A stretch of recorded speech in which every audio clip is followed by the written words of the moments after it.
embattlement on his property in Baltimore have to do with the theft of black wealth in Prince George's County? Well, I'm going to tell you. So, and it has to do with me. I have been in contract on a property, $1 million property, since April of 2024. We still haven't closed yet. I was ready to close this escrow, this transaction, within 2 weeks. What was supposed to be a routine closing turned out to be a nightmare. The seller had fell behind on his HOA dues because he had been gravely ill over the last few years, and he's been hospitalized for months on end. So he fell behind on his HOA dues to the tune of about $8,000. Same investor that is dealing with Kevin Spacey went and purchased the HOA lien. Once they found out the nature of what was going on, they offered to pay him back the $8,000. He didn't want it. He wanted the house with over $500,000 in equity. Even in the closing, they had 3 times the amount set aside to pay this investor back the $8,000 times more than 3 times that. Here's the issue. The bill of sale was done incorrectly, and there was no proper notice served to this gentleman. They know that for a fact. Here's the other thing that I know.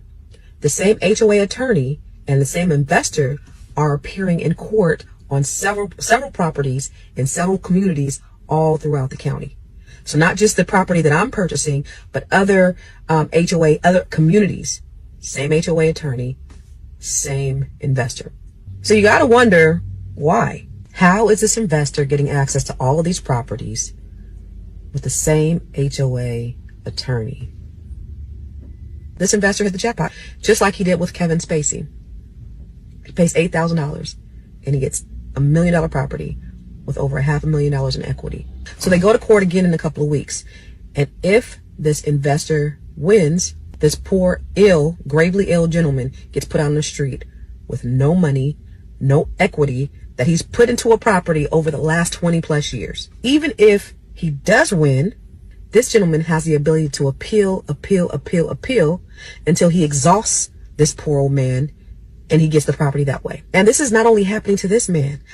I searched the court records for the state of Maryland, and he has over 50 cases right now where either he's foreclosing on someone or he's evicting someone.